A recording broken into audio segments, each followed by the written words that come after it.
is the Investor Connect podcast program. This is Hall T. Martin. I'm the host of the show, in which we interview angel investors, venture capital, private equity, family offices, and many other investor groups for startups and growth companies. I hope you enjoyed this episode. Thank you for joining us.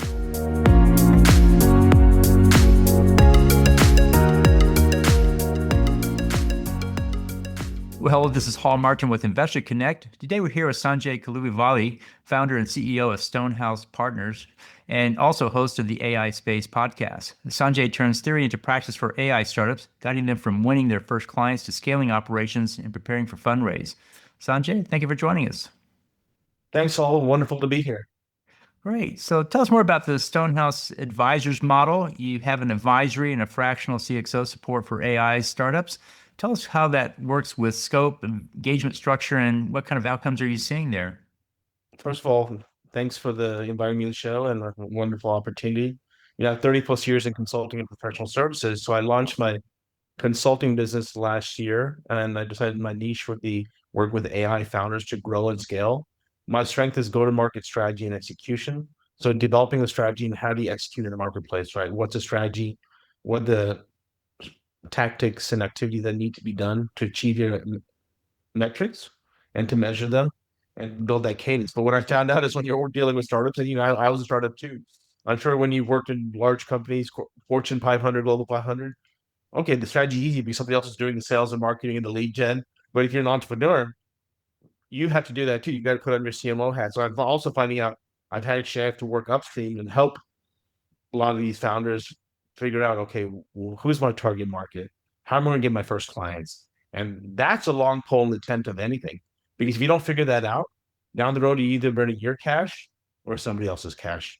And so what I do is either from a consulting model, which is project-based, could be a duration-based, like 30 days, 60 days, 90 days, or you had mentioned fractional. So instead of hiring somebody for several $100,000 and paying them benefits and full time, you can be very laser focused and kind of like a retainer model for a certain amount of hours.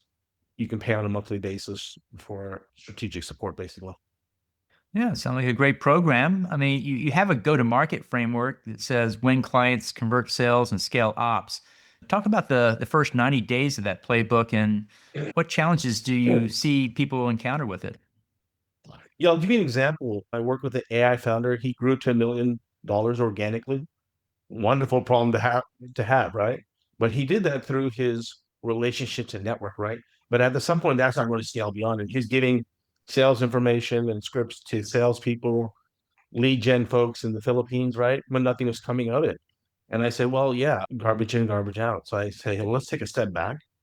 So the first step was reevaluate his vision and mindset strategy, right?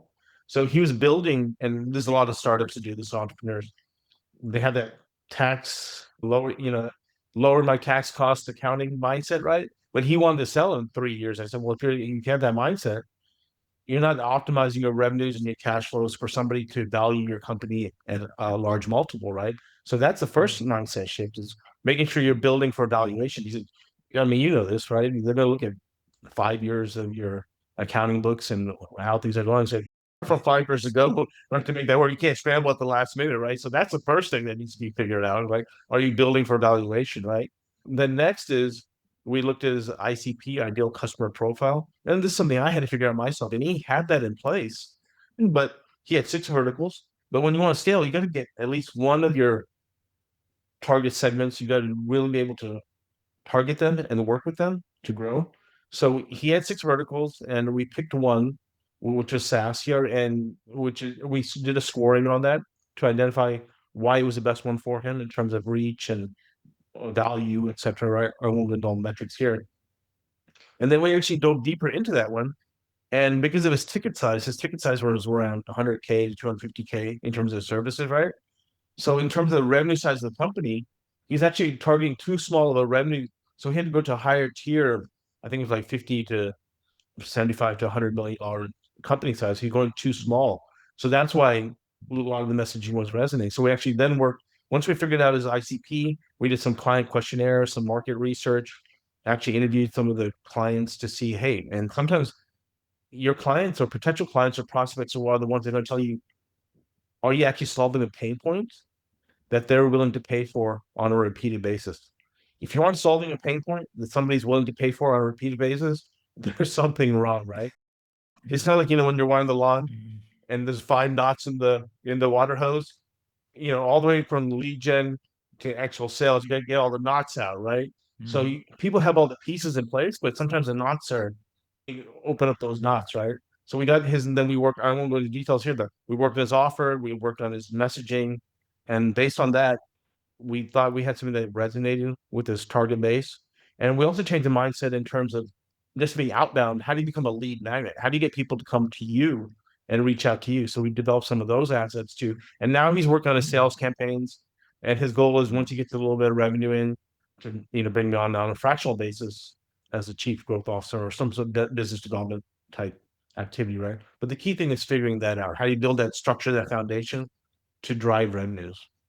Right. Well, you've had experience with big company consulting, Ericsson, Tata, and others. How do you translate that to startup speed without the overhead? What lessons did you take from that? Yeah, so I started at Ernst Young Management Consulting. So we're doing business process transformation on technology implementations. So we took technology implementations back. This was like in the late '90s, right? Took them down from 6 months to 90 days to 60 days to 30 days. So I was a business process lead. So I had wonderful mentors and leaders that taught me about business process transformation. I've also found out that I'm what I would say a very process oriented person. And so how do you streamline processes, et cetera, right? So I took business process transformation, software configuration. We also do end user training. So once you develop these efficient processes, at the end of the day, if the end user doesn't know how to use it and you can articulate it in a clear way, you've just spent millions of dollars for no reason, right?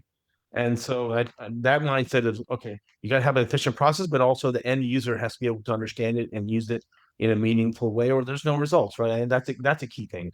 Then I went to Ericsson when they were launching 2G, 3G, 4G networks, and that's a technology, right? But how do you grow the market? So I was doing go-to-market strategy and execution, so strategy, business cases, etc., to help bring in the revenue. They're spending billions on mobile infrastructure, right? But how do you get users onto the network? So you have to think about what are the subscription plans, what are the types of services that need to be launched, right? And then I worked for talk to communication transformation services on a sales. I worked for a little company called T3 Broadband as a SVP of business development. So I actually was able to secure a partnership with Samsung Networks. They targeted the big companies like AT&T and Verizon, but they realized for the regional players that they didn't want to chase that long tail. So it was kind of out of the blue, was able to forge that relationship to be the go-to-market partner for Samsung Networks at that time for some of the tier two, tier three operators, right? And Mhm. so so now instead of, you know, so I had all that corporate expertise, but now I want to work with the startups without the cost overhead of paying for a large consultant and a team of 5 to 10 people, right? That can be rather expensive, into the millions of dollars, right? Absolutely. That sounds like a great experience there. Let's talk a little bit about applying AI in the company today. You have the AI Space podcast, which covers many topics in this area. You call out human in the loop as far as, human review remains essential today, and talk about how teams operationalize that. Yeah, so I'll give you a little backdrop about the podcast. So someone reached out to me about a podcast almost a year ago, and I said, "What can I do?" Hey, I'm trying to figure out this AI space. So I just trained. I'm 52 now. I turned 50 2 years ago. I actually said AI's, coming down the pike, and I don't want to be in this corporate cycle anymore. So I need to build out something in the AI space, right? And so I'm trying to figure out this AI space. And then I said, why don't I give back and invite other people, other founders, executives actually building the AI space to get their insights and to help others figure out this AI thing, right? In terms of technology, strategy, sales and marketing, ethical, responsible, right? So now we're approaching 1 year, we're approaching 2 million views. I've had bootstrappers on, I've had CTO of AI of Cognizant, the CEO of Zapier, so a wide range of folks. So going back to human in the loop, people say AI agents are coming tomorrow, right? They're going to take all of our jobs. Question to you, Hull. Would you want in 5 years AI agents to take over air traffic control? Probably not. Exactly. So thinking about that for mission critical business activities, right? So yeah, on low level, entry level things that are easily automated, yeah, you maybe want some sort of automation tool or an AI agent, right? But something that's going to make decisions.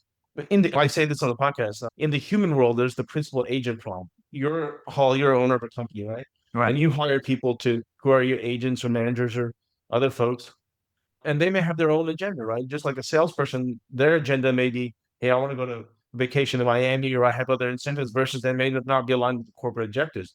Same thing. At some point, these AI agents are going to think for themselves and do things on their own, right? Be autonomous. The question is, okay, have you put the guardrails in place?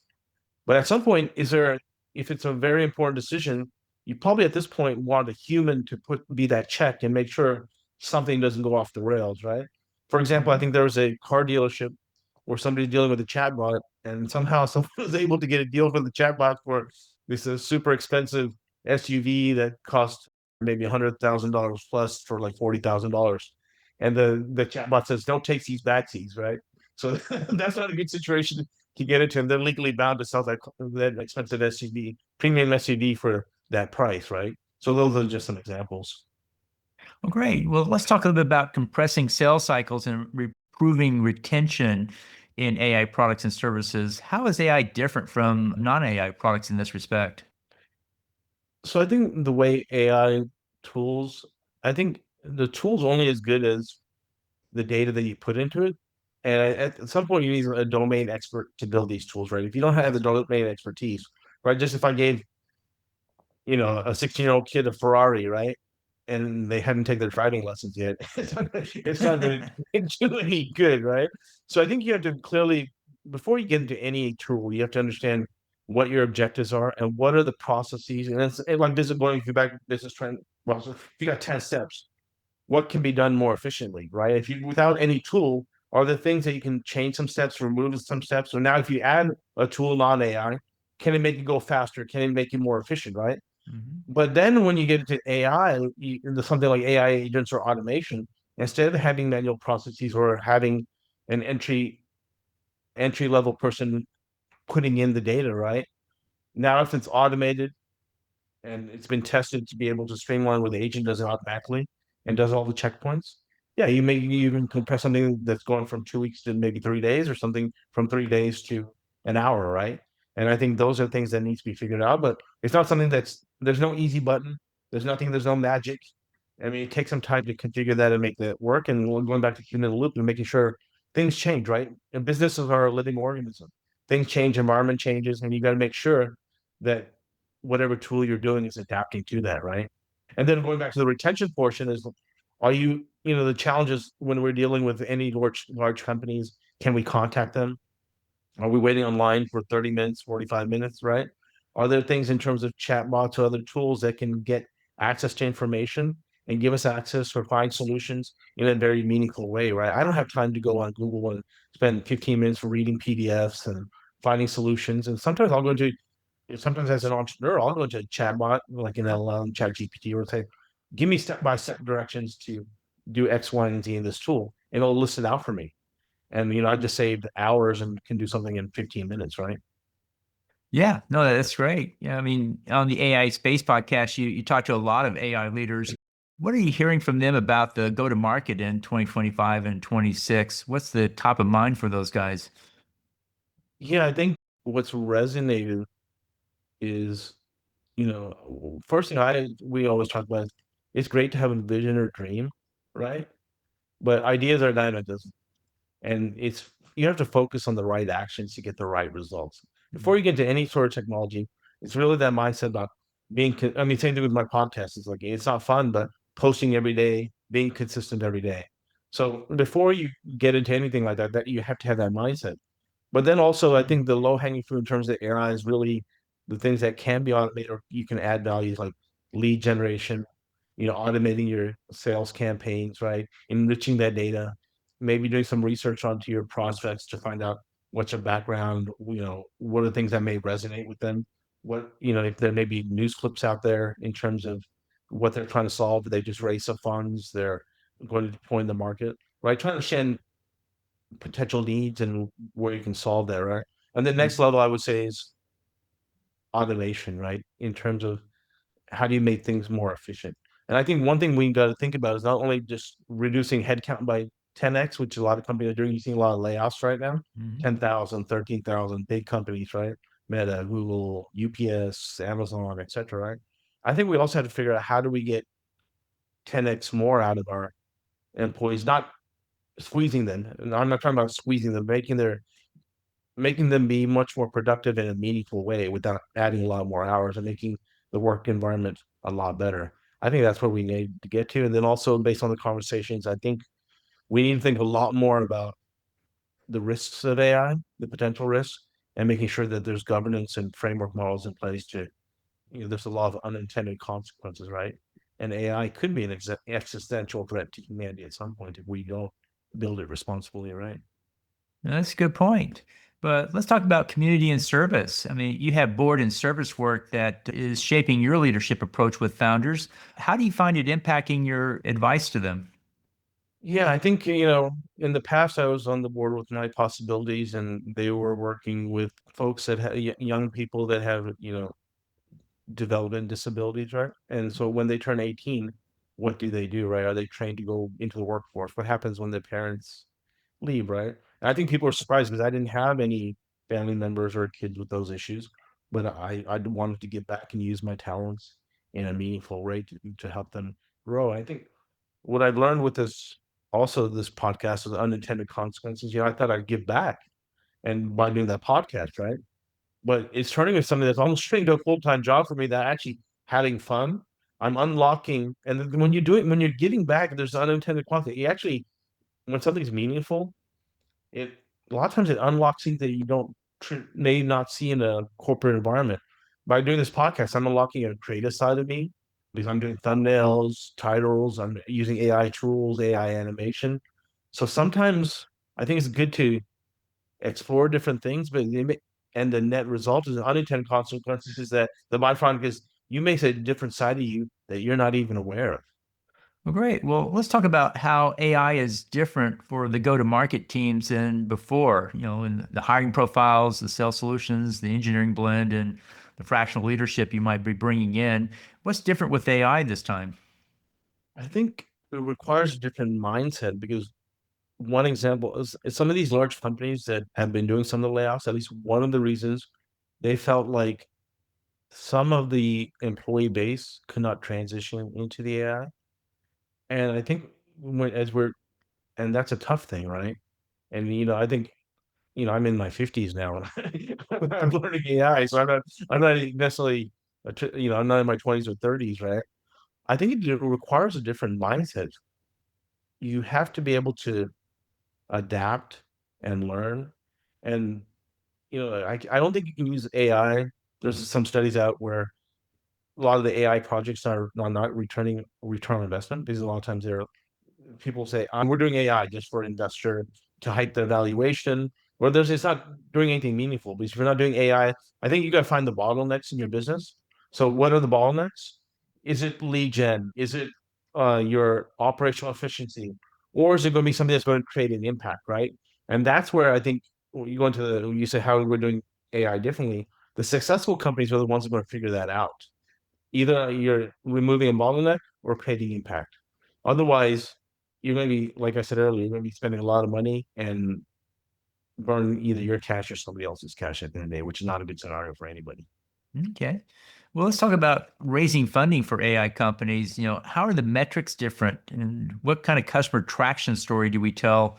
And how do you provide operational proof to the investors for AI? How is it different from them before?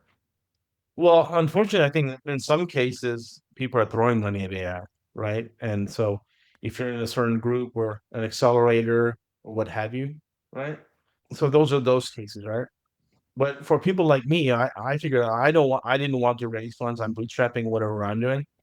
I truly believe if you're willing to spend some time the key thing is figuring out your lead gen and sales and how to get your first clients and building that revenue base, getting that flagship set of customers in terms of two or three customers that are going to stay with you and help you build.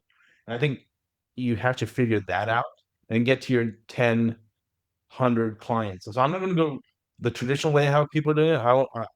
If you can get to your first couple clients, get steady state on revenues, and then grow, then I think you're going to be able to attract real investors and real partners, and not a transactional thing where people are throwing money at you because you're 1 out of 10 or 1 out of 100 that may pop, right? If you want to be successful as a startup entrepreneur, this is a long pole in the tent. Figure this part out. How are you going to generate revenues on a consistent basis? The rest will work itself out, because once you have money flowing in, you can hire people, you can get the tools, you can do all things, and you can attract the right level of investors. I don't know. What are your thoughts on that? Well, I think the basics of fundraising stay the same, but maybe changing a little bit the format of the fundraise, in that there's so much more money available.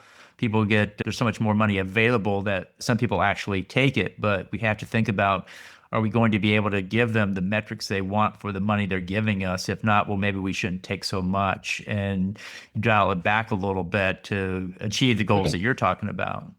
Yeah, and I think also one of the concerns is, are we in sort of, you remember the late 90s and early 2000s, the dot-com bubble? We have a lot of companies out there that are launching, and they're spending money. If you look at even ChatGPT or Google, for all these tools that they're using, we're paying subscriptions, they're losing money on all that, right? But they have the funding to make that happen. But if it's some, if you're an investor and you got some startup and they're doing the same thing, are you going to be able to do that for 5, 10 years? That's probably not a good scenario. So, I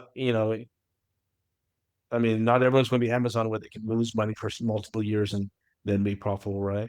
Right. So it depends on how you want to do that. I think cash flow is king, right? And I think that's a key thing to focus on. If you're a small company, unless you have somebody that's going to fund you for 5, 10 years, right? Right. Well, I mean, AI is a very powerful tool. And one of the questions investors ask is, okay, so what are you doing and what is the AI tool doing for you? Because competition will be using the same AI tools. And so differentiation usually comes down to proprietary data and unique algorithms you can come up with. And so investors are trying to divine that out from the AI company founder as to what's really going on here. What's been your experience?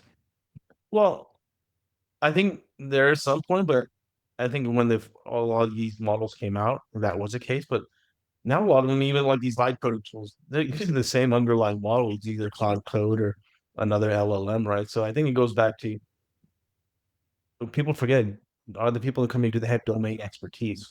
We have to go bit garbage in, garbage out. I'll give you an example. I mean, a lot of these podcasts have been out for 10 years and they didn't have the tools out there when they started their, multi-million dollar podcast, whatever. I started a year ago bootstrapping, and I'm using these AI tools to improve my thumbnails, to improve my description, improve everything. I don't have a team. I mean, I use an editing team, right? And I had a team that I had originally that was supposed to be doing turnkey services, but I felt at some point the bolts were coming off. So I had to take more of the creative in. So I'm using the tools and other things to actually improve the quality of my podcast, improve time to market, increase views, increase subscribers, and getting monetization. So I think it's also everyone can have the cool tools and the algorithms, but who's really driving? Going back to the car analogy? Who's driving the Ferrari, right?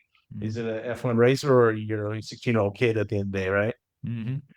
No, that's a good point. I find with investors, if you just come and talk about AI and you don't really mention any core competencies, they start to wonder if you really have any. I talked to a founder the other day that their competency was pulling data out of legacy databases, and we're working in regulated industries where that was a key skill, and that AI was supercharging that skill. So they start with a competency, and then they show how AI layers on top of it. And if you never talk about core competencies, people wonder, do you really have anything? No, I think that's a great example where you have to have some sort of core competency, and we are talking about domain expertise, right? And if you're going from if you've done that for like a data analytics, big data perspective for the last 10 years, and now you putting AI on top of that, and you understand how to use it, you can get a 10x, return from that competence, right? Or even 100x at some point. Yeah, and with AI, because so many people are reusing the same tools, thin wrappers around OpenAI or those type of things are probably not going to last very long. There's just going to be too much competition, and we find that proprietary data and proprietary models, you really understand a business segment very, very well. That's also a differentiator that a lot of investors look for. I think that's an excellent point. because that's what we bring up too. Is like, do you want the Quiz Bowl champion to running your company, or somebody that's, let's say you're a oil and gas company that understands oil and gas vertical, right? And has expertise in that. So a private model that's been trained maybe with RAG or some other sort of methodology that has specific oil and gas information and that can answer the questions, because a regular normal LLM to not be able, they'll give you maybe some good answers, but not deep dive into the right things, or they'll hallucinate and make some things up, right? It's kind of like, do you want the Quiz Bowl champion operating on you, or the surgeon that was trained in med school operating you at the end of the day, right? Sometimes these people don't realize that these LLMs, these chatbots are smart, but they're not experts in everything. They haven't been trained in, especially from an enterprise vertical perspective, right? Right. Yeah, no, that's a good point. Well, in the last few minutes that we have here today, what else should we cover that we haven't? I think we need to talk about the human aspect of things. I think AI is coming fast. I think people need to understand it. They say, you can ride the tide, but like I said, one of the reasons I said, if you don't know how to surf, it's hard to ride the tide or you'll come crashing down. So I'm going to encourage people to learn how to surf in the next couple of years, because AI could be a good thing, and it could be a tsunami too for some people. So I just want to I'm not trying to be an alarmist or anything like that, but I just want everyone to be prepared, or with, for the good, the bad, and the ugly of what can happen, right? And new technologies tend to bring that, and we have to learn how to deal with it. So I think that's a good point. So, how best for listeners to get back in touch with you? I'm on LinkedIn, Sanjay Kalluvilayil, Stonehouse Advisors. You can reach me on stonehouseadvisors.com, or go to the AI Space Podcast on YouTube, or the AI Space Podcast.ai. Great. We'll include all your contact details in the show notes. I want to thank you for joining us today and hope to have you back for a follow up soon. Paul, I really appreciate it. Thank you for this conversation. Investor Connect helps investors interested in startup funding. In this podcast series, experienced investors share their experience and advice. You can learn more at investorconnect.org. Paul T. Martin is the director of Investor Connect, which is a 501c3 nonprofit dedicated to the education of investors for early stage funding. All opinions expressed by Hall and podcast guests are solely their own opinions and do not reflect the opinion of Investor Connect. This podcast is for informational purposes only and should not be relied upon as a basis for investment decisions.